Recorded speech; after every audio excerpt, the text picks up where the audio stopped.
Hi everyone, this is Jim. Welcome to this Blitz chess postmortem. This is a postmortem of my Blitz game number 244. I was black here, and we got an old-fashioned d4, d5 opening.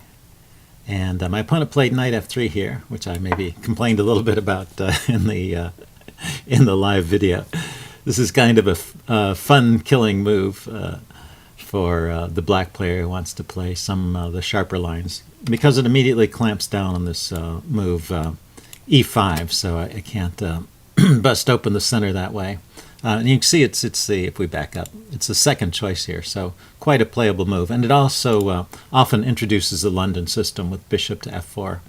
Also a very solid opening for white, and it has some attacking ideas too. It's not strictly a defensive move, so decent way for white to play. Just not always the most fun system to meet as black. So I play my knight out, which is a typical move, and my opponent plays knight c3, which is pretty rare at this point.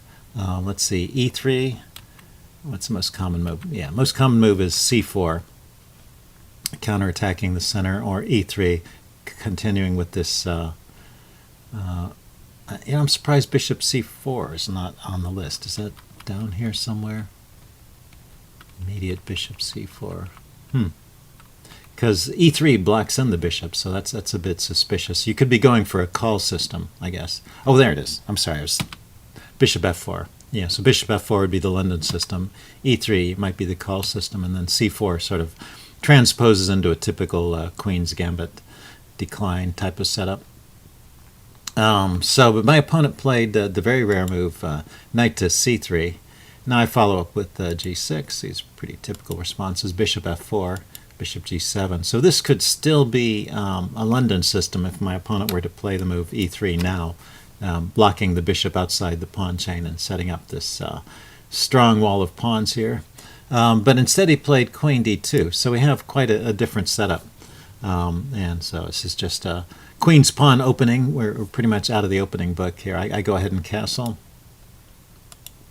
and he goes for the exchange.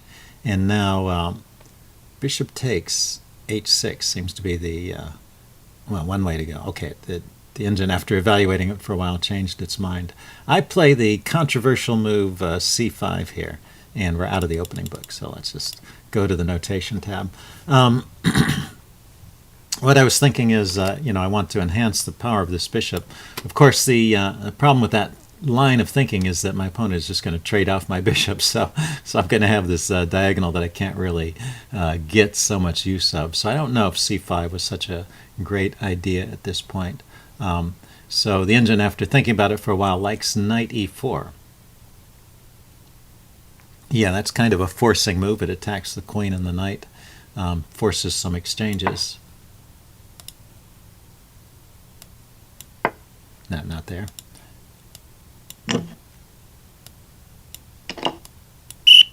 Bishop takes, king takes, and then he moves the knight away, knight to g5.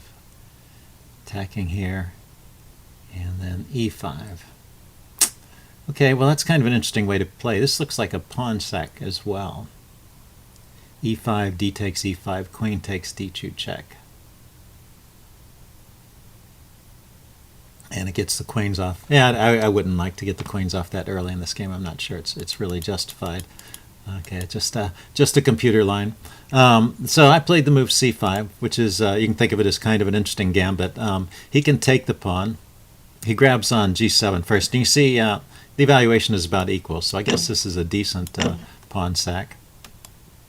But it's a bit disappointing because I don't have, as I mentioned before, I don't have the bishop on which to exploit this diagonal with. And in fact, he's going to get his queen on this diagonal in a bit. So I continue with knight a6 to round up the pawn. The engine likes knight c6 here. But I thought, well, I should probably try and get that pawn right away. And he plays queen to d4, getting on this good diagonal here. And so still in the range of about even. What should I play? Queen a5 here? I was thinking about the move queen a5. Yeah, you come out here, attack the pawn, also clamp down on b4, which is going to support the pawn. Not sure why I settled on this move. I guess I was worried about my pawn hanging. So let's take a look at this queen a5 line. So if I play queen a5, why can't he just... oh, he can't grab the pawn because the knight is pinned. So he could play something like a3, and then I have time to grab the pawn. Okay, so that would justify my play. If I had played that way, then I would have a decent game. Instead, I played the move bishop to e6, so defending this pawn. So the queen a5 defended it in a more active way. So that's a lesson there. You can find these active moves there. They're better usually. So he plays a3. Now he's threatening to play b4 and just hold on to the pawn. I move my king back to unpin my knight, and then he plays b4 to hold on to the pawn. So he's cemented his extra pawn, but you'll see I still have some compensation. There's just a 0.3 advantage to white here with best play.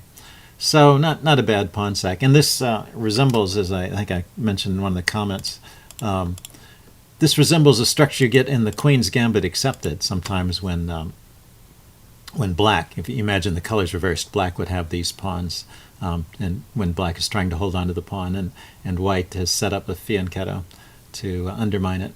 So this kind of position can arise with colors reversed, and it's decent for white in that case. So black should play okay here. Should be okay here. So let's see. I went knight c7, trying to get this knight back into action. I gave up on these pawns for the moment. I was just going to let them sit there and see what happens. Opponent goes h3, queen d7, just trying to get my pieces a little more active. g4. He's trying to launch an attack on the king side. Maybe, he would have been better off just developing his bishop and castling. This is a bit extravagant, this pawn storm, but it's not bad. White's still doing fine here. So now I play my undermining move a5 to try and go after these pawns. And he brings his knight into e5, hitting my queen. So I play my queen back to d8. I wanted to stay on this, e8 rather. I wanted to stay on this diagonal. And he goes rook b1 and knight b5, hitting his queen and his knight. So there's an exchange here. And then he plays e3, hitting my queen and finally opening a line for his bishop to develop. I don't know, maybe he intended to develop his bishop on g2 originally. Okay, so I move my queen to the side, get out of the glare of the bishop. He goes rook b3, defending his pawns. And now, okay, yeah, knight e4 is an okay move, knight e4. Just trying to get my pieces active. And bishop to d3, going after my knight. And now I take. So it looks like I have equalized again here. That's interesting. So even though I haven't won my pawn back, he has somehow played inaccurately and given me some shots here. And at this point I was feeling pretty good because his pawn structure, even if he grabs another pawn over here, he's just got all these isolated and doubled pawns. So I figure these guys are going to fall one after the other, and I should be in good shape after that. I had a more direct continuation. I could just take the queen right here. Queen takes. And if he takes with the pawn, I guess this is what I missed. If he takes with the pawn, this rook a1 check is pretty deadly. So that pawn is pinned, and he has to take with the rook. And so that leaves him with these all these bad pawns, and I can start grabbing them. Looks like knight takes c5 is a good way to start, because that also defends my pawn here, and then his pawns are still weak. So that would have led to an advantage for black, and that would have been the best way to play. Instead, what I played after AB, queen takes, I retreated the queen back here. Again, I was eyeing this pawn, and my opponent played queen takes b7. Yeah, was there a more accurate move here? c6. The engine likes c6 here, just kind of holding on to things. After c6, I would have... Oh, I'm sorry, I was thinking c3, c6. Oh, that's a very interesting idea. Just dissolve this weakness. I'm going to grab that anyway, so why not give it away? So I take with the pawn, and then knight takes c6. So it's a way of getting rid of his weakness in exchange for my pawn, and now he's got an extra pawn. It's still an isolated pawn, so I'm not in such bad shape, but that's best play for white there. So instead, after queen a7. He grabbed the pawn right away. Queen takes b7. And now I can grab on c5. I chose to do that with the queen. I didn't want to trade the queens. I like to keep the queens on unless I can see some clear reason not to have them on. So we went queen b4, trying to force an exchange, but I can just avoid it. And I noticed at the time when I played this move that I was also hitting his loose knight. You always keep an eye on your opponent's loose pieces and see if you can gain a tempo on it. And he just missed this and castled. So the funny part about this is that I sat here during the live video for a while trying to settle on a move, just completely forgetting about the fact that I threatened his knight and he hadn't defended it. But fortunately for me, I noticed I noticed that he hadn't defended his knight. Okay, so the game is pretty much over at this point. I think I'll just wind through the moves and take us up to the ending, because there was a couple points in the ending. So I don't ever lose my advantage here. I don't necessarily play the most accurate moves, but I keep an edge all the way through. And as we get rid of the pieces, it becomes easier to win. There was a nice tactic with the taking advantage of the pin on the pawn, and I was a little bit worried about rook b3, but after rook b3, yeah, I can take the pawn with the bishop. So that all works out there. So he chases my bishop around and eventually trades. And so we get into this ending where I have a bishop and some pawns. And of course, this is a draw if white can succeed in trading off all the pawns. So my only job in this endgame is to make sure that I manage to hold on to at least one pawn. And I don't get completely stuck in some kind of fortress where I have no moves. So I'm trying to get my king out and active, as typical endgame play.